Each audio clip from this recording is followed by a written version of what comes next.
Hello नमस्कार दोस्तों। मैं और मेरे साथी एक ऐसे जो जुड़े हुए हैं जिन्होंने कम समय में एक बड़ा मुकाम हासिल किया है। तो दोस्तों मैं हमेशा लगातार कुछ ना कुछ नया लेकर आता हूं। तो आज हम एक ऐसी महान शख्सियत जिन्होंने एक कम समय में एक बड़ा अचीवमेंट प्राप्त किया है, तो आज हम उनसे जानेंगे कि उन्होंने इस गरीबी से गरीबी भरे आलम से यहाँ तक उन्होंने इस सफ़र को प्राप्त किया है। तो इस सफ़र में उनकी क्या-क्या भूमिका थी, किन-किन ने उनका साथ दिया, उनसे पूरा जानेंगे कि कौन-कौन उनके साथ लास्ट तक खड़ा था। जी। बहुत बहुत धन्यवाद रोहित जी। आपके माध्यम से मुझे अपने अनुभव शेयर करने को चांस मिल रहे हैं और मैं बताना चाहता हूँ अपने दर्शकों से कि पहले तो अपने परिचय के बारे में। मेरा नाम राजन है और 12 नवंबर 1996 मेरा DOB है। और अब मैं जो प्रेजेंट में गवर्नमेंट टीचर लेवल 1 पर हूँ। नज़दीक में ही मेरे गांव से ही 15-20 किलोमीटर दूर मेरी पोस्टिंग है DOPS चांदोली में। और ये जो अपना सफ़र है ये किस प्रकार से मैंने तय किया है इसके बारे में आपके साथ अनुभव शेयर कर रहा हूँ। तो अब शुरू से ही आपको बता देते हैं कि मैं एक ऐसे कम्युनिटी से आता हूँ जो बहुत ही बैकवर्ड है। उनकी जो संस्कृतियाँ कुछ परिस्थितियाँ हैं वो ऐसी हैं कि वहाँ पर शिक्षा का इतना अभाव है कि वो शिक्षा नहीं अपना जीवन यापन करना ही अपना उद्देश्य समझते हैं। बाल विवाह है और भी बहुत सारी जो पुरानी अपनी रूढ़िवादी परंपराएं हैं उनमें अभी भी जागरूकता नहीं है बिल्कुल। तो इस वजह से जब मेरे पापा जी थोड़ी जागरूक थे, हालांकि वो भी अनपढ़ी थे लेकिन जागरूक थे, शिक्षा के प्रति जागरूक थे। लोगों के बीच में वो जाते थे तो उनको शिक्षा का महत्व भी पता था। इसलिए वो हमारा यहाँ पर 30-40 लोगों की जो बस्ती है, 30-40 परिवारों की, इसमें मेरे पापा ही एक तरीके से नेतृत्व करता थे, लीडर थे। तो उन्होंने सभी को प्रेरित किया कि भाई सभी आप शिक्षा के प्रति जागरूक हों। तो सभी को घर घर में जाकर के वो अपना सभी का स्कूल में दाखिला करवाया। उन्होंने ज़बरदस्ती करवा दिया क्योंकि लोगों के तो मन में थी नहीं पढ़ने की। उन्होंने जाकर के उनमें मतलब दाखिला करवाया। उनके साथ में मैं भी था। जी। अब मुझ पर उन पर थोड़ा ज़्यादा फोकस था तो मैं भी जो बच्चे मेरे साथ जाते थे 8-10 उनके साथ में मैं भी जाता था। जी। क्योंकि हम ऐसे परिवारों से बिलोंग करते हैं तो शिक्षा में हमारी रुचि बिल्कुल भी नहीं थी। बिल्कुल। तो जाते थे तो हम क्या करते थे, 8-7 जनों की हमारी टोली थी। तो हमारे घर से विद्यालय पड़ता था 1 किलोमीटर करीब। जी।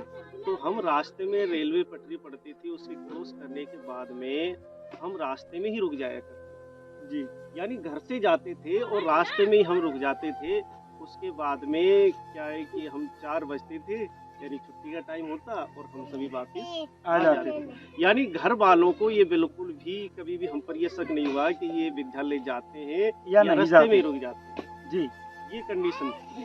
जी ये जो कंडीशन थी हमारी लगातार चलती आ रही थी। जी। तो कई बार गुरुजनों ने भी शिकायत की पापा से, बिल्कुल। उन्होंने डराया धमकाया तो एक आध बार स्कूल हम चले गए। जी सर। इसके बाद में जो मेरा जो टर्निंग पॉइंट था लाइफ का, अब तक तो मैं ऐसे ही घूम रहा था रास्ते में, वहीं पर हम छिप जाते थे। छिपने के बाद में वहीं खेलना, जो बच्चों का खेल होता है, कंची खेलना और वैसे ताश, माचिस के ताश वगैरह ये खेलना, तो उसमें हम लग जाते थे। जी सर। जी। इसमें लगने के बाद में तो एक बार जो टर्निंग पॉइंट आया वो थे हमारे जो गुरुजी, मैं उनको अपना जीवन में कभी नहीं भूल सकता, राम रतन जी गुर्जर, जो केमासी के थे जी। उनको। एक दिन हम जब रुक गए थे रास्ते में तो रास्ते में रेलवे लाइन थी। रेलवे लाइन के अगल बगल में जो लोग गाय भैंस चराते थे अक्सर घुमा करते थे। तो हमारी 10-8 जनों की जो टोली थी वहीं पर सभी बैठे थे। तो उनमें से एक ग्वाले को पता चल गया कि भाई ये स्कूल से भागकर आए हैं। उसको हाँ भागकर आए हैं यानी रेस्ट में भाई आए। उनको ये नहीं पता था कि ये सुबह से यही है। वो जान रहे थे 2-2:30 बज रहे थे रेस्ट में से भैया आए। जी। तो ये सोच करके उन्होंने क्या कहा कि मैं गुरुजी से जाकर के कहता हूँ तुम यहाँ रेस्ट में से भाग के आ गए।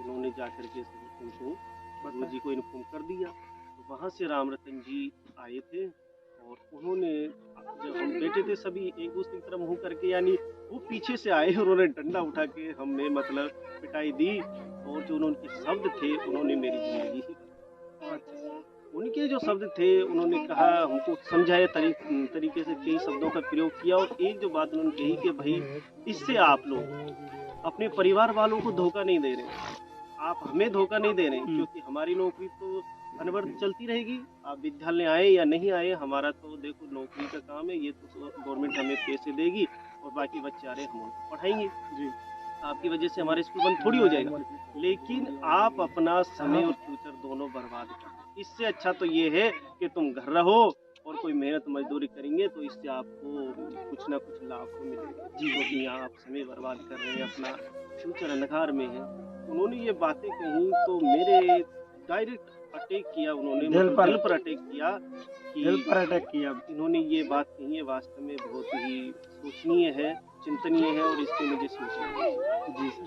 तो रोहित जी फिर अगले दिन से मैंने क्या किया कि बाकी बच्चे थे, उन्होंने सोचा कि अगले दिन सर वहाँ स्कूल जाएंगे तो और ज्यादा पिटाई देंगे, बिल्कुल, इसलिए बाकी बच्चे तो गए नहीं, तो मैं अगले दिन से स्कूल गया, लेकिन गुरुजी ने मुझे शाबाशी दी, पिटाई नहीं दी। उन्होंने कहा बेटे अब आज से आप स्कूल आ जाया करो, आपको कोई गुरुजी नहीं पीटेंगे, कोई दिक्कत नहीं। तो वो क्लास जो मेरी थी चौथी पांचवी क्लास का दोस्त जी, वो कंडीशन, यानी वो कंडीशन ऐसी थी, कभी स्कूल चले जाते थे कभी नहीं जाते थे, तो जो अपना शिक्षा का स्टैंडर्ड था वो भी बहुत कमजोर था, यानी हम मुश्किल से जोड़ घटाव करना और मुश्किल से ही कोई पढ़ना आता था, नहीं तो पढ़ना भी नहीं आता था, यानी इतनी कंडीशन खराब थी। लेकिन तब जैसे मेरी लगन लग गई थी, उन गुरुजियों के शब्दों को मेरे ध्यान में लिया, प्रण कर लिया कि भाई आज से तो मुझे स्कूल डेली जाना ही है किसी भी कीमत। और जब रोहित जी आप भी जानते हो कि कंटिन्यू अगर किसी काम को हम करेंगे, करत करत अभ्यास थे जड़मत योग सुजान और रसरी आवाज जाती सिल पर तो इस प्रकार से हम अगर लगातार किसी काम को करेंगे तो निश्चित रूप से हम उसमें सफल होंगे। तो मैंने अपनी जो मेहनत थी वो तेज कर कंटिन्यू कर दी, और फिर जैसे मैं पढ़ने गया तो धीरे धीरे मैं सीख भी गया, पढ़ना भी सीख गया, बाकी जो और भी एक्टिविटीज थी उनमें भी हिस्सा लेने लग गया जी। उसके बाद मेरे परफॉर्मेंस में सुधार हुआ और अच्छी मैंने प्रोग्रेस कर। इसके बाद में मैंने गांव के विद्यालय से ही 10वीं पास की जी सर। अब 10वीं पास कर ली, अच्छे नंबर तो थे। सर 10वीं में कितनी परसेंट थी आपकी? मेरी 73%। 73%। कौन सा ईयर था वो? ये 2013 में मैंने 10वीं की थी। 2013 में 73% के साथ 10th किया आपने। फिर उसके बाद जब वो रिजल्ट आया था तो हमें नहीं पता ये 73 कम है या ज़्यादा है, एवरेज है जो भी है, क्योंकि इसके बारे में कम ही हम जानते थे, और हमारे परिवार वाले या अड़ोस पड़ोस वाले, हमारी बस्ती वाले भी कम ही अवेयर थे इसके बारे में, तो हमें नहीं पता ये कितनी परसेंट है। एक मेरा अंकल का लड़का था, उसकी 86 बनी थी, उसी में 10th में हम दोनों साथ साथ पढ़ते थे। जी जी। वो बाहर से आया था, यानी वो 6ठी 7वीं क्लास में जुड़ गया था, फिर दोनों हम जाते थे, तो हमारी परसेंट यानी उसकी 86 बनी थी और मेरी 73 बनी जी सर। तो हमारी परिस्थितियों को ध्यान में रखते हुए जो जून में रिजल्ट आया था, तो जून में ही प्राइवेट वालों का प्रचार शुरू हो जाता है जी सर। उस प्रचार में सभी कई गाड़ियां मतलब प्राइवेट वालों की अपने यहाँ एडमिशन के लिए आते थे, क्योंकि हमारा गांव का स्कूल था वो 10वीं तक ही था जी सर। तो सभी आ रहे थे कि भाई हम आपको निःशुल्क पढ़ाएंगे और निःशुल्क हर चीज़ जो है वो आपको उपलब्ध कराएंगे जी सर, लेकिन हमारे विद्यालय में आप एडमिशन ले लो। तो ये उन्होंने कई आई थी, 3-4 स्कूलों के गुरुजी आए थे, लेकिन मैंने तो सोचा था कि सरकारी स्कूल में जो गुरुजी होते हैं वो ज़्यादा अच्छे अनुभवी भी होते हैं, तो मैंने उनको वरीयता देते हुए मैंने सोचा कि चलो अभी डिसीजन नहीं लेंगे, पहले देखेंगे परखेंगे, उसके बाद में डिसीजन लेंगे कि सरकारी में पढ़ें या प्राइवेट में पढ़ें। लोगों की ये धारणाएं थी रोहित जी कि सरकारी विद्यालयों में पढ़ाई नहीं जी, यही धारणा थी, और हम 10वीं तक सरकारी में पढ़े थे। उसके बाद मैं एक विद्यालय में गया था जिसका नाम बहुत सुना था, सरकारी विद्यालय सरकारी बीरमपुरा का था हालांकि। तो उसमें क्या था, मैं गया था उस टाइम मेरी तबीयत थोड़ी सी खराब थी, आपको साझा कर रहा हूँ, तबीयत थोड़ी खराब थी, लेकिन साइकिल से वो 8-10 किलोमीटर पड़ता है, मैं चला गया जी। जाने के बाद वहाँ जब मैंने माहौल देखा, क्योंकि मैं देखने गया था माहौल बिल्कुल बिल्कुल। अपने, फिर उसके बाद में डिसीजन लेता। जी वहाँ सर। जो मैंने देखा कि वहाँ पर जो प्रिंसिपल सर थे वो बच्चों का इंटरव्यू ले रहे थे। जी बच्चों का इंटरव्यू लेने के बाद में एडमिशन दे रहे थे। जी तो जब मैं क्लासों में देख के आया तो क्लासों में भी पढ़ाई चल रही थी, क्योंकि वो जुलाई का ही फर्स्ट वीक था। जी तो उस टाइम पे एडमिशन और ये ऐसी जो प्रक्रिया है विद्यालयों में ज़्यादा चलता है, पढ़ाई मतलब कम होती है उस टाइम। बिल्कुल बिल्कुल। उसमें मैं गया, मेरा मन वहीं पर एडमिशन लेने का। जी लेकिन जैसे ही मैं घर आया शाम को, तो उज्जैन में भी था जी स्कूल, सरकारी स्कूल। बिल्कुल बिल्कुल, बड़ा स्कूल था। बड़ा स्कूल था, हाई स्कूल उसको कहते हैं, और लोग तो उनको मिनी कॉलेज भी कहा करते थे। जी। मिनी कॉलेज का रीजन आपको बताता हूँ कि उस स्कूल में क्या होता था कि जैसे कॉलेज में बच्चे कभी भी आ जाते और कभी भी चले जाते बिना गुरुजी की परमिशन के। ऐसे ही उस स्कूल में होता था कि कभी भी बच्चे आ जाते हैं और कभी भी चले जाते। तो पापा ने मुझसे आगे कहा, यार तू उज्जैन मत पढ़ना, उज्जैन के सरकारी स्कूल की तो सभी ऐसे ऐसे बता रहे थे कि वो तो मिनी कॉलेज है, और वहाँ तो बिल्कुल एक तरीके से वहाँ जो बच्चे को अगर एडमिशन करा दिया तो भविष्य अंधकार में। जी तो ये सोचने के बाद में मैंने कहा ठीक है भाई पापा। तो मैंने कहा देखो, मैं लोगों पे विश्वास नहीं करता जी, मैं खुद जाऊंगा उस स्कूल में, और स्कूल में जा करके मैं ही डिसीजन लूंगा कि मुझे उसमें पढ़ना है या नहीं पढ़ना। तो मेरे अंकल के जो लड़के थे वो तो प्राइवेट स्कूल में उन्होंने सेलेक्ट कर लिया कि भाई मैं तो प्राइवेट ही पढ़ूंगा जी। लेकिन मेरे तो मन में ये धारणा थी कि मैं तो वही सरकारी ही पढ़ूंगा, चाहे पढ़ाई कैसी भी हो। अब पढ़ाई नहीं भी होती होगी तो करवाएंगे पढ़ाई। बिल्कुल ये स्टूडेंट के ऊपर है पढ़ाई करवाना या नहीं करवाना, करना या नहीं करवाना, बिल्कुल दोनों। यानी सर से करवाना बिल्कुल और खुद भी करना, ये दोनों स्टूडेंट के ऊपर ही डिपेंड करता है। तो मैं गया था स्कूल में। जैसे मैंने प्रवेश किया शहीद राम बाबू राजकीय उच्च माध्यमिक विद्यालय उज्जैन में प्रवेश किया, जैसे ही मैं गेट में एंटर हुआ, बड़ा स्कूल था, बिल्कुल 40-50 कमरे थे जी, स्टाफ भी इतने का ही था।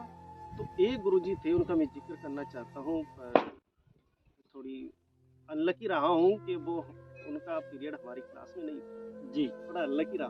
बिल्कुल बिल्कुल। उनका नाम हेमचंद जी गुप्ता था जी।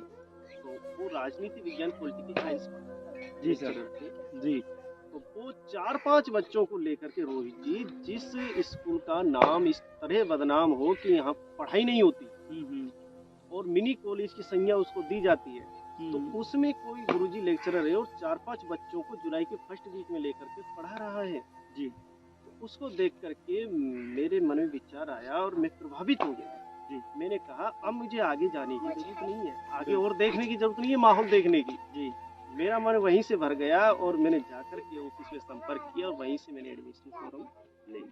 मैंने और कुछ नहीं देखा, मैंने बस इतना ही देखा कि यार जिस स्कूल में 4-5 बच्चों के लिए भी गुरुजी पढ़ा रहे हो, जिस स्कूल में 800 और 1000 बच्चों की स्ट्रेंथ थी जी, उसमें 4-5 बच्चों के लिए सर पढ़ा रहे हैं, तो निश्चित रूप से इस स्कूल में पढ़ाई। तो रोहित जी मैंने उसमें एडमिशन ले ली जी सर। एडमिशन लेने के बाद में मैंने देखा वहाँ का माहौल कुछ वैसा ही था जो लोग बताते जी, क्योंकि पढ़ने वाले पढ़ते थे और आने जाने वाले आते जाते रहते जी सर।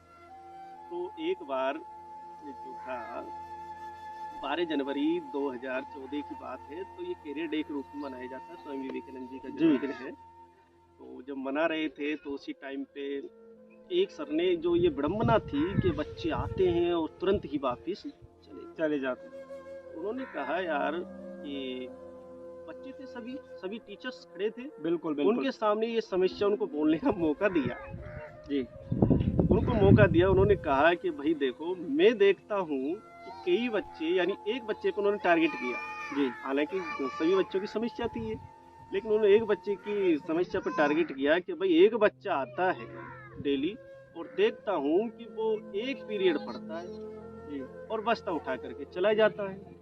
ऐसी उसकी क्या मजबूरी है कि वो विद्यालय आता है 1 घंटे के लिए, ऐसी क्या मजबूरी है उसकी जी? वो हाजिरी कराने के लिए आता है। यदि हाजिरी कराने के लिए आता है तो मैं उसको बता दूं कि हाजिरी तो हम वैसे भी देखो मजबूर हैं तो बच्चों की कर ही देते हैं। जब वो पढ़ने के लिए आता है, पढ़ने के लिए आता है तो शाम 4 बजे तक क्यों नहीं रुकता जी सर? अगर हाजिरी कराने के लिए आता है तो भैया तुझे यहाँ आने की जरूरत नहीं है, घर ही रहो। यहाँ आने जाने में अपनी मतलब टाइम भी बर्बाद करते हो, और भाई दूर दूर से आते हैं तो अपने किराए का पैसा भी लगता है तो वो भी बर्बाद होता है। बिल्कुल बिल्कुल। तो ये बिल्कुल भी मत करो। तो फिर उन्होंने सभी को सुझाव दिया तो सभी प्रभावित हुए, वास्तव में सही कह रहे हैं। तो इसका मतलब आपका टाइम 10 बजे नहीं है, जी आपको जब टाइम मिले रोहित जी पढ़ने वालों के लिए तो आप तभी चले जाओ, जी। चाहे बज रहे हो 2। रात की। नो नो नो, अच्छा, दिन की। दिन की। जैसे 4 बजे की स्कूल है, 10 से 4 चलता है, तो चाहे आपके 2 बज गए, आपको जी कोई काम लग गए सुबह, तो आप 2 बजे भी स्कूल जा सकते जी। हैं। क्यों? क्योंकि स्कूल में ये प्रावधान है कि उसमें एक दिन की 2 हाजिरी होती है, डबल मीटिंग होती है। जी। तो उसमें एक तो होता है लंच से पहले और एक लंच के बाद। अगर आपको हाजिरी भी करवानी है तो लंच के बाद जैसे जा रहे तो लंच के बाद की हाजिरी हो जाएगी आपकी। पर हाजिरी इसमें मेन इम्पोर्टेंट रोल नहीं रहता है जी। उसमें रहता है कि आपको वहाँ से आपको पढ़ाई करनी है, वहाँ से ज्ञान लेना है। तो वो तो आप जैसे 2 बजे चले गए तो फिर भी 2 घंटे का टाइम आपके पास है जी। और 2 घंटे काफ़ी होते हैं। आप उसमें किसी प्रकार की पढ़ाई करें। तो ज़रूरी नहीं कि आप 10 बजे जाएँ और 4 बजे आएँ, कोई ज़रूरी नहीं। किसी दिन आपको काम लग जाता है तो आप 12 बजे भी जा सकते हैं, 2 बजे भी जा सकते हैं, कितने बजे भी जा सकते हैं। बिल्कुल। तो ये फिर वहाँ से मैंने गुरुजियों को, मतलब गुरुजी तो सभी पढ़ाने के लिए आतुर रहते हैं, ज़रूरत है पढ़ने वालों की। बिल्कुल, तो सभी गुरुजी आते थे और पढ़ाते थे। तो कई गुरुजी जिन्होंने हाई स्कूल में जो मैंने रैंक रहा हेमचंद जी गुप्ता का, तो उन्होंने क्या है कि हम अनलकी रहे, तो हमें पढ़ा नहीं सके, यानी उनका पीरियड हमारी क्लासों में नहीं लगता था। लेकिन साथ ही साथ में उनकी पूर्ति जो एक सर थे जो मेरे आदर्श हैं, श्री बलवीर जी, जो इंग्लिश पढ़ाते, उनका मैं जो उनके बारे में बताऊं तो मेरे पास उनका वर्णन करने के लिए शब्द ही नहीं है। इतना महत्व, इतना रोल उनका मेरे जीवन में, इसको यहाँ मुझे इस जो टीचर हूँ आज मैं, राष्ट्र निर्माता के तौर पे उपाधि मिली जी हुई है। बिल्कुल। तो यहाँ तक पहुँचने में उनका इतना ज़्यादा योगदान मेरे ऊपर रहा है जो मैं सोच भी नहीं सकता और आपको शब्दों में बयां भी नहीं कर सकता। बिल्कुल बिल्कुल बिल्कुल। उन्होंने मुझे इतना गाइड किया। तो आज सरकारी विद्यालय में 12वीं कक्षा में प्रिंसिपल के पद पर।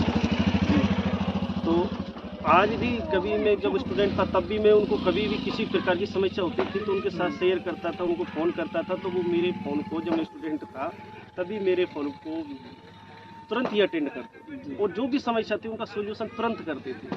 वो ये नहीं सोचते कि यार ये स्टूडेंट है बार बार मुझे परेशान करता है, नहीं, बिल्कुल उन्होंने कभी नहीं सोचा। मैं उनका कैसे वर्णन करूं, उनका इतना प्रभाव रहा है और इतना सहयोग रहा है। तो राजन जी, कभी आपको ऐसा नहीं लगा कि आपने एक झोपड़ी से ही यहाँ तक इतना बड़ा सफर, इस मुकाम तक पहुँचे हो? कि लोग कहते हैं कि हमारे पास कमरा नहीं है, लाइट नहीं है, या फिर इन्वर्टर नहीं है, लोग बहाना बनाते हैं। उनके लिए कुछ ऐसा बताओ जिससे वो बहाना बनाने छोड़ दें, क्योंकि आप आज भी उस बस्ती में निवास कर रहे हैं जो कि पहले स्थिति थी उसी प्रकार स्थिति में है। लेकिन आज आपके पास एक पद है, आपके पास एक पद है, उसके थ्रू आप लोगों की समस्याओं को सुलझा रहे हो, ये बहुत बड़ी बात है। देखिए, बिल्कुल रोहित जी, आपने कहा है हमारी जो बस्ती है आज भी उसी स्थिति में है ज़्यादातर। तो जो ये बहाने की बात है, देखिए आप अगर मन में ठान लें तो कुछ भी कर सकते हैं। आपने मेरे लिए कहा कि मैं इस पद पे पहुंचा हूँ, कैसे संघर्ष किया है, तो निश्चित रूप से हमारे तो इस बस्ती में लाइट भी नहीं थी, ये भी बिल्कुल, सुविधा मैंने नहीं थी। तुम्हारा संघर्ष देखा था शुरू से ही, जब तुम स्कूल में आती थी सुबह, वो सर्दियों का समय था। मैंने आपकी मतलब पूरी जिंदगी को, एक एक समय जो तुम्हारा व्यतीत हुआ था मैं जानता हूँ, यानी कि उस समय में, हाँ, आप जानते भी हैं शायद मुझे शुरू से ही। ना, बिल्कुल आप सहपाठी रहे हैं, आप बिल्कुल इसी कक्षा में रहे हैं, बिल्कुल जानते हैं आपको। तो मैं ये कह रहा हूँ कि देखो, जब मैंने 12वीं करने के बाद में मैं पहुँच रहा हूँ, बिल्कुल रोहित जी, उस कंडीशन में पहुँच रहा हूँ। अभी थोड़ा सा आपको थोड़ी जर्नी रही है उसको बता बिल्कुल देता हूँ। बिल्कुल बिल्कुल उस कंडीशन फिर पहुँचेंगे। बिल्कुल तो बिल्कुल। उसके बाद में जैसे ही मैंने 12th की, तो उसमें जो श्री बलवीर जी सर है उन्होंने मेरा सहयोग किया, उन्होंने मुझे गाइड किया और BSTC के लिए उनको प्रेरित किया कि कंडीशंस को देखते हुए आपको जल्दी नौकरी करनी है। बिल्कुल बिल्कुल। तो परिस्थितियों को देखते हुए मैंने डिसीजन ले लिया कि हाँ भाई, मुझे जल्दी नौकरी की ज़रूरत है, तो मैंने BSTC करने का डिसीजन लिया। उसके बाद में 6-7 दिन रहे थे जो एग्ज़ाम लगते हैं 12th के, उसके बाद में जो BSTC एग्ज़ाम लगता है उस 6-7 दिन बाद ही लग जाता था। ये तो बिल्कुल कोविड के बिल्कुल कारण बिल्कुल डिले चल रहा है। बिल्कुल बिल्कुल तो एब्सोल्युटली। इतने मिला था, लेकिन ईश्वर की कृपा से जो जो पहले मेहनत मैंने की थी 12वीं क्लास तक, वो मेहनत मुझे काम आई। जी। वो मेहनत काम आई तो उसी से मैंने वो पेपर अटेम्प्ट किया, और अटेम्प्ट करने के बाद में उसमें मेरे अच्छे मार्क्स आए और मुझे कॉलेज में बिल्कुल अलवर। बिल्कुल अलवर। जो वो भी क्या है कि मुझे अनुभव नहीं था, वो कॉलेज मेरी 5वीं चॉइस ही थी, तो वो गलती से वहाँ 5वीं चॉइस में डल गया था, वो वहाँ मिल गया। लेकिन कहीं भी मिले, मुझे मिल गया था। तो उसमें जो जर्नी थी उसके बारे में बता करके आपको थोड़ा संघर्ष के बारे में बता देते बिल्कुल हैं। बिल्कुल तो बिल्कुल। उसमें जो जाते ही तो वहाँ पर जो सर थे उन्होंने कहा कि भाई सभी स्टूडेंट, जो स्टूडेंट टीचर जी। कहा जाता है स्टूडेंट टीचर, तो सभी स्टूडेंट टीचर जो है वो सब अपने यहाँ तक की जो जर्नी है उसको एक लेटर पर, एक पन्ने पर लिख करके बताएं कि यहाँ तक आप कैसे पहुंचे। जी। तो सभी ने लिखा सर, और उसमें मैं भी शामिल था, मैंने भी लिख दिया। जी। तो जैसे ही मैंने आपको बताया ये ही सेम टू सेम मैंने उसमें लिख दिया। जो पहले हम रेल की पटरियों के बगल में रुक जाते थे, विद्यालय नहीं जाते, उन घटनाओं का मैंने जिक्र कर दिया उसमें। जी। जिक्र करने के बाद में जो नेक्स्ट डे उन्होंने उस रिजल्ट को घोषित किया, तो किसका कैसा अनुभव रहा, बिल्कुल। उसमें उन्होंने मेरे लेटर को हाथ में पकड़ते हुए प्रिंसिपल सर आए कि ये लड़का कौन है कि ये खड़े हुए। जी। उन्होंने मुझे आगे स्टैंड पे बुलाया, मंच पे बुलाया, और वहाँ पर आकर के सभी के सामने कहा कि जो लड़का विद्यालय नहीं जाता, टोली बना करके ऐसे घूमता था, आज वो आपके सामने राष्ट्र निर्माता बनने के लिए खड़ा है।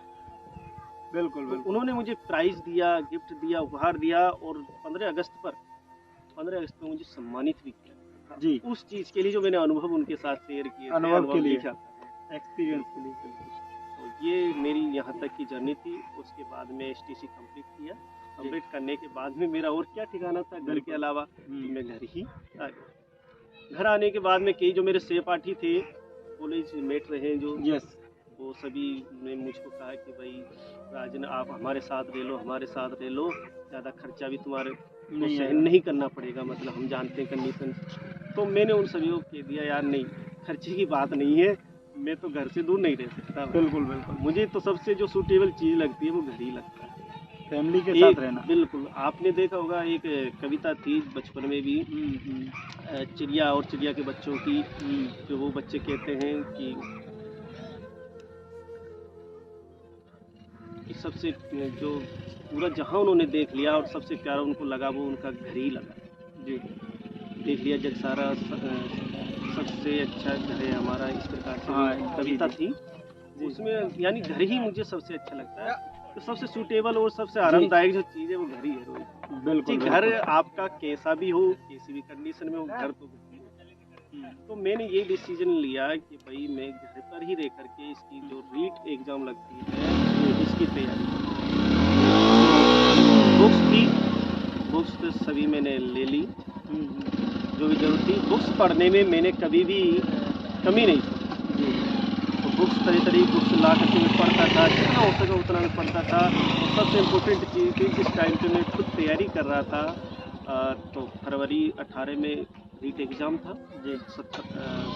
17 चल रही थी। 17 में मैंने जैसे एसटीसी कंप्लीट हुई, वहाँ से 13 जनवरी 18 को कंप्लीट हुई थी एसटीसी। तो वैसे बिल्कुल क्योंकि 11 फरवरी को रीट का एग्ज़ाम था, यानी 1 महीने बाद ही था जी। लेकिन उस दौरान में घर आ गया, तो घर आ करके एग्ज़ाम लग गए थे एसटीसी। घर आने के बाद में मैं गाँव में ही कोचिंग चलाता था, 10वीं 12वीं वालों को कोचिंग पढ़ाता था, और फिर शाम को अपने घर आकर के मैं अपनी तैयारी जो थी तो वो दिखा देता मैं आपको। लेटर जो प्रचार के लिए मैं कोचिंग के लिए छपाया था वो भी बता देता आपको। लेकिन तो उसमें क्या था कि मैंने नवंबर निकल गया, तब तक मैंने मतलब नॉर्मल तरीके से ही पढ़ाई कर रहा जी। फिर मैंने सोचा कि जब तक हम खुद ही उसका निष्कर्ष नहीं निकाल लेंगे पढ़ाई का, तब तक पढ़ाई करने का कोई मतलब नहीं। बिल्कुल। तो मैंने सभी तरह की किताबें बाजार से खरीद ली, सभी किताब, यानी किसी भी ब्रांड की और किसी भी कंपनी को सभी मैंने खरीद ली। और मैंने खुद ही अपने नोट्स मैंने खुद ने बनाना शुरू कर, नोट्स बना लिए मैंने। और नोट्स में जो इम्पोर्टेंट चीज़ थी वो सब मैंने कवर कर ली। कवर करने के बाद मेरे पास 2 महीने रहे थे उनको दोहराने के लिए। फिर मैंने किताबें साइड में रख दी, नोट्स भी मैंने जो मेन चीज़ वो नोट्स में निकाल ली।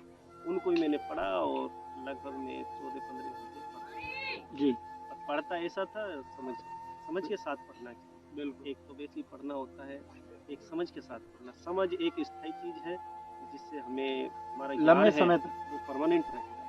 जी तो वो पढ़ाई करता था मैं परिवार के साथ में बैठ कर के, मुझे कोई डिस्टर्ब नहीं होता था। जी कोई बच्चा आ जाए चाहे कोई व्यक्ति आ जाए, मुझे कोई डिस्टर्ब नहीं। मैं एकांत में पसंद करता ही नहीं कि मैं एकांत में रह करके पढ़ाई करूँ या किसी कमरे पे जा करके पढ़ाई करूँ। कई बच्चों का फ़ोन आता था कि हमारे साथ रह लो, हमारे साथ रह लो। लेकिन मैंने सभी को मना कर दिया, भाई मैं तो यहीं मैं सबके सामने और सबके साथ बैठ कर के पढ़ाई करता था। जी ये भी नहीं कि मैं रात में पढ़ाई करूँ, क्योंकि रात में जब मैंने टिप्स देखे तो रात में जागना स्वास्थ्य के लिए हानिकारक है। बिल्कुल तो मैं 10 बजे तक पढ़ता था और सुबह 5 बजे खड़ा होता था। ये राइट, सुबह 5 बजे खड़े होकर अपनी पढ़ाई करता। जी इसके बाद में मैं नोट्स बनाए, नोट्स का रिवीजन किया। रिवीजन करने के बाद में जो एग्ज़ाम था वो रीट जो लगती थी, जी R-टेट और रीट लगती थी, उसकी हिस्ट्री का सबसे कठिन पेपर लगा।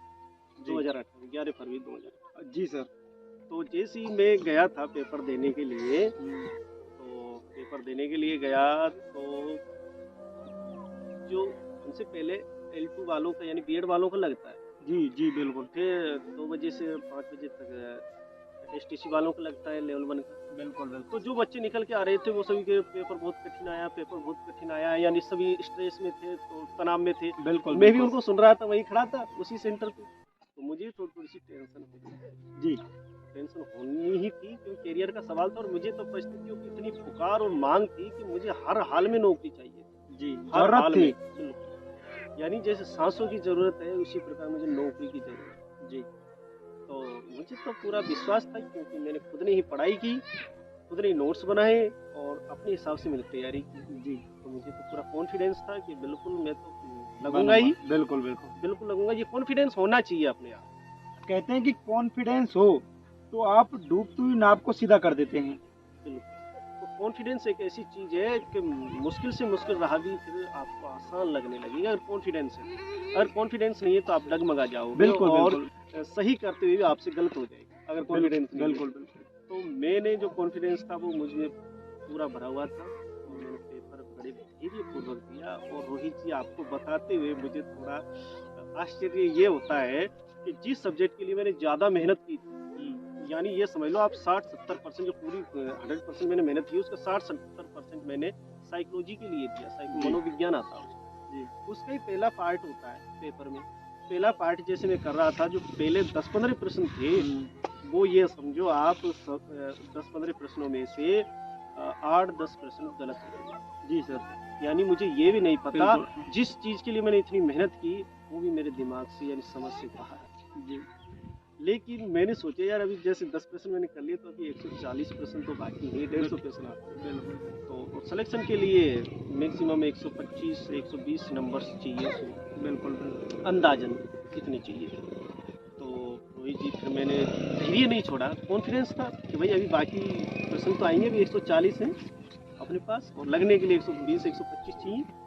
उसमें जो बाकी के जो प्रश्न थे वो मेरे सही हो, यानी जिस प्रकार की मैंने मेहनत की उसी अकॉर्डिंग मैंने उनको सोल्व कर दिया। सोल्व करने के बाद में तो फिर मेरे साथ जिस गाड़ी में हम आ रहे थे तो बाकी सभी बच्चे थे, सभी परेशान, निराश और स्ट्रेस में भरे हुए सभी, अरे मर गई, इतना कठिन पेपर आया है, जी पूरा भविष्य खराब हो गया ये। और वो मन मन में बात कर रहे थे कि जिसके 105 नंबर से ज़्यादा है वो आराम से चाहे चैन की नींद से मास्टर बन जाए मास्टर। बिल्कुल मैं मन मन में सोच रहा था यार मैंने तो काउंट कर लिया, मेरे तो लगभग 120 के आसपास आ रहे हैं, तो मैं भी निश्चिंत होकर सो जाऊं। लेकिन मैंने उनसे कहा नहीं, लेकिन मन में था। तो मैंने तो मन में था, मैंने घर आके मैंने कह दिया, अपना काम हो गया। मेरे साथ में भैया भी गए थे।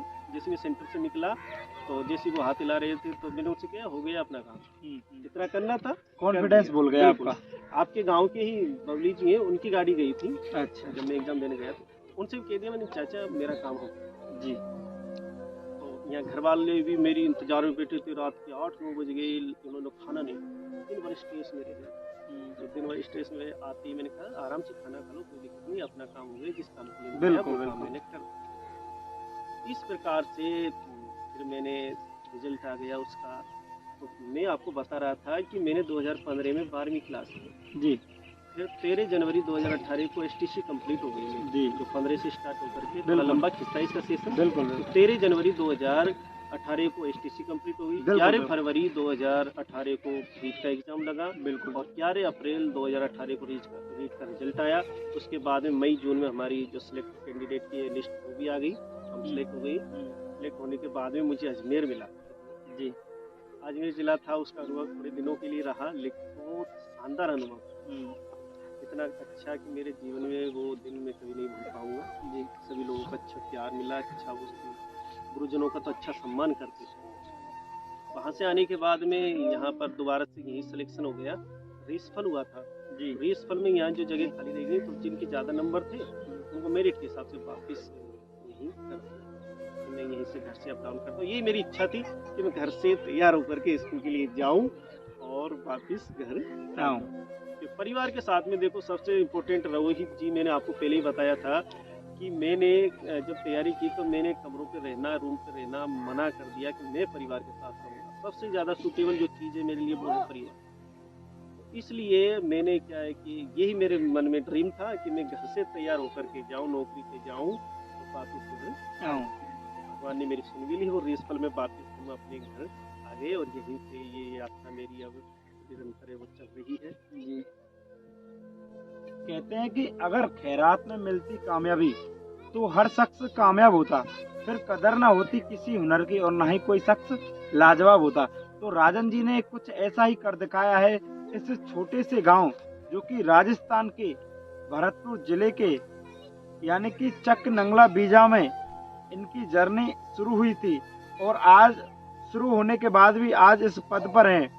बहुत लोग ये मानते हैं कि कोई ज़्यादा बड़ी उपलब्धि नहीं है, पर हमारा मानना है कि जीवन में जो चाहते हो वो बन गए, उनके लिए उससे बड़ा कोई सफलता नहीं है। तो उनको बस मास्टर की चाहत थी, वो बन गए और आगे भी वो प्रयासरत हैं। आगे किस विषय में या किसी पद के लिए तैयारी करेंगे वो एक अलग बात है, पर जिंदगी में जो चाहते हो आपको वो प्राप्त हो जाए, इससे बड़ी कोई बात नहीं। तो मैं आपको बता दूं दोस्तों, अगर हमारे इस चैनल पर आप लोग नए आए हो तो चैनल को लाइक करें, चैनल को शेयर करें, सब्सक्राइब करें, ताकि समय समय पर आप लोग जो बहाना बनाते हैं कि हमारे पास पैसे नहीं है, हम क्या करें, कैसे करें, ये बहाने बनाना बिल्कुल छोड़ दोगे तो 100% आपको इस चैनल के साथ और हमारे परिवार के साथ, जो कि R2 मोटिवेशन का परिवार धीरे धीरे बढ़ता जा रहा है। मुझे बहुत खुशी हो रही है कि मेरे परिवार में जितने भी शामिल हैं उनमें से करीब बहुत लोग कम समय में यानी कि 2 से 3 महीने में ही, करीब नाम तो नहीं लेना चाहूँगा पर 10-20 लोग सफल हो चुके हैं, जो कि वो जानना चाहते थे जिस जगह पर पहुंच चुके हैं। यानी कि कोई बिजनेस में जाना चाहता था तो वो बिजनेस में जा चुका है, कोई एजुकेशन में कुछ अच्छा चमत्कार करना चाहता था तो एजुकेशन में कर चुका है। दोस्तों समय समय पर मैं उन सभी को लेके आऊँगा और इस बता दूं कि ये परिवार बहुत अच्छा परिवार है। आपको इस परिवार के साथ मिलकर रहना है ताकि आपको भी और आपके परिवार को भी मैं इस प्रकार सफल कर सकूं, ताकि जैसे जिस प्रकार राजन जी ने यहाँ पहुंचकर इस पद को प्राप्त किया है, आप भी उसी प्रकार जो चाहत रखते हैं उसको प्राप्त करोगे। और राजन जी से थोड़ा और जानेंगे कि जो व्यक्ति नए, जो रीट की अभी परीक्षा होगी यानी कि फरवरी में है शायद या फिर दिसंबर में, उनके लिए कुछ नया बताने की कोशिश करें, वो किस प्रकार तैयारी करें। जी रोहित जी, मैं उनको बताना चाहता हूँ फरवरी में एग्ज़ाम होगी शायद, अभी से तो ये है। तो इसके लिए आपको देखिए कोचिंग आप जाते हैं तो अच्छी बात है, जितना जहाँ से मिल सके उतना वहाँ से ले लीजिए। कोई भी कंटेंट हो, ई कंटेंट हो, चाहे आप किताबें पढ़ रहे हो या आप ऑनलाइन आपने कोर्स ले रखा हो, वो भी बहुत फायदेमंद है। ये जो रोहित जी आजकल लोगों की धारणा ये बन गई है कि फोन देखना पढ़ाई में थोड़ी बाधा डालता है जी, मैं इस चीज़ को बिल्कुल सिरे से नकार देता हूँ कि फोन पढ़ाई में बाधा नहीं, ये एक तरीके का अपना सहयोगी है। आप इसके माध्यम से पढ़ाई करेंगे तो मुझे तो ये किस्मत में था ही नहीं उस टाइम पे, लेकिन आप लोग भाग्यशाली कि आप सभी के पास में ये चीज़ उपलब्ध है, तो इससे आप अपनी समस्याओं का समाधान कर सकते हैं। निश्चित रूप से जो नॉलेज है वो आपकी विस्तृत होगी, आपकी बड़ी नॉलेज बनेगी, और बड़ी नॉलेज से जो प्रश्न है वो बच्चे क्या करते हैं, रटे रटाए जो ऑप्शन अगर आ जाते हैं पेपर में जी उनको सोल्व कर देते हैं। लेकिन थोड़ा भी घुमा फिरा करके अगर दे देते हैं तो बच्चे उसी पे अटक जाते हैं। क्यों जी। अटक जाते हैं? क्योंकि उन्होंने वो जो कंटेंट पढ़ा था वो रट के पढ़ा था। जी तो मैं ये आपको सलाह देता हूँ कि आप समझ के पढ़ो उस चीज़ को, एक बार नहीं, आप 10 जगह खोजिए उस चीज़ को। 10 जगह खोजेंगे तो इसका मतलब आपने उसका 10 बार रिवीजन कर लिया। बिल्कुल 10 बार आप रिवीजन करते हैं तो आपके लिए परमानेंट है। बिल्कुल आप कभी नहीं भूल सकते उस चीज़ को, आपको समझ भी आ गई और आपको याद भी हो गई। और पढ़ने के लिए थोड़ा आपको बता देता हूँ, आप ज़्यादा रात में चाहे ना पढ़ें। मेरे हिसाब से तो मैं तो अपने विचार रख रहा हूँ, सुबह चाहिए आप 4 बजे खड़े हो जाइए, 4 बजे से आप कंटिन्यू पढ़ सकते हैं, 4 बजे से आप 8 बजे तक पढ़ सकते हैं। लेकिन कंटिन्यू का मतलब ये नहीं कि आप कंटिन्यू पढ़ें, लगा। मेरा मतलब ये है कि आप 1 घंटा पढ़ रहे हैं, 1 घंटे का मतलब ये आप 50 मिनट पढ़िए, 10 मिनट आप ब्रेक ले सकते हैं, बिल्कुल फिर आप 50 मिनट पढ़ सकते हैं, 10 मिनट आप ब्रेक ले सकते हैं। तो इस प्रकार से आप पढ़ेंगे तो 10 मिनट में आप, या हो सकता है आप पानी पेशाब भी जा सकते हैं, जी। आप चाय भी उस दौरान पी सकते हैं, बिल्कुल बिल्कुल अन्य चीज़ आप नाश्ता वगैरह भी ले सकते हैं उसमें, या फिर थोड़ा आप पलक भी झपका सकते हैं, सो भी सकते हैं, बिल्कुल, थोड़ा बहुत बिल्कुल। आराम कर सकते हैं। ये जो क्रिएटिविटी है इसमें आप वीडियो नहीं देखें, किसी प्रकार का आप टीवी नहीं देखें। इससे क्या है कि जो आपने पढ़ा उसमें थोड़ी दिक्कत आए। बिल्कुल उस टाइम पे जो मैंने बताया ये चीज़ आप कर सकते हैं उस दौरान। इस प्रकार आप करेंगे, और मैं चाहता हूँ कि आप ज़्यादा से ज़्यादा खुद के ही नोट्स बनाइए ना, दूसरे के नोट्स पे कभी भरोसा मत कीजिए। बिल्कुल क्यों बिल्कुल नहीं करें? क्योंकि उन्होंने क्या पता किसका क्या चीज़ लिख दिया है, उल्टा सीधा गलतियाँ इंसान से होती हैं। तो उसमें क्या पता वो एक चीज़ को थोड़ा सा कन्फ्यूजन हो जाए उसमें, और वही चीज़ एग्जाम में आ जाए, मान लीजिए 1 नंबर का है तो उस 1 नंबर पे ही आपकी नौकरी दांव पे लग सकती बिल्कुल बिल्कुल सर। है। 1 नंबर ही आपकी ज़िंदगी बना सकता है और बिगाड़ सकता है। तो इसलिए मैं आपसे ये कहना चाहता हूँ कि आप खुद की ही मेहनत पे विश्वास रखिए, और खुद ही मेहनत कीजिए, और खुद ही उसमें से निष्कर्ष निकालने का प्रयास करिए, समझ के साथ पढ़िए। जी उसको 10 जगह 20 जगह जहाँ तक आपको उपलब्ध हो सके वहाँ तक आप उनको खींच के लाइए उन चीज़ों को, और आप पढ़िए। जितनी ज़्यादा हो सके उतनी किताबें पढ़िए, उतनी ज़्यादा आप वीडियो देखिए उससे रिलेटेड, और भी जो बहुत सारी चीज़ जहाँ से भी आपको स्रोत मिले वहाँ से आप उनको ढूंढ सकते हैं, उनको पढ़ सकते हैं, जिससे आपकी समझ विकसित होगी, अच्छी होगी, परमानेंट। और आप सभी से ये निवेदन करता हूँ कि रोहित जी ने एक अच्छा कैंपेन चलाया हुआ है आर्ट मोटिवेशन का, इस परिवार में मैं भी शामिल हूँ। बिल्कुल और मैं इनको बहुत बहुत बधाई और शुभकामनाएं और धन्यवाद देता हूँ कि इन्होंने मुझे भी इस परिवार में शामिल कर लिया, मुझे बहुत खुशी हो रही है। आप लोगों से भी आग्रह करता हूँ कि सभी आप इस चैनल को जल्दी से जल्दी सब्सक्राइब करें, शेयर करें और लाइक करें। इसी प्रकार आप भी मोटिवेट होते रहें और अपनी ज़िंदगी में सफल होते रहें। थैंक यू, धन्यवाद। तो मैं मेरे परिवार को लास्ट में एक ही चीज़ कहना चाहूँगा, जो तुम सोचते हो वो सब कुछ प्राप्त कर सकते हो, सिर्फ एक कदम आपको घर से बाहर निकालने की ज़रूरत है, और कुछ नहीं करना है आपको, तो सिर्फ चैनल को शेयर और सब्सक्राइब करना है, और वीडियो को लाइक करना है अगर पसंद आए तो, ताकि मैं आपको ऐसी वीडियो समय समय पर दे सकूं जिससे आप हमेशा मोटिवेट रह सको। तो ठीक है दोस्तों, धन्यवाद। आपका प्यार है उसे बनाए रखना है। जी दोस्तों।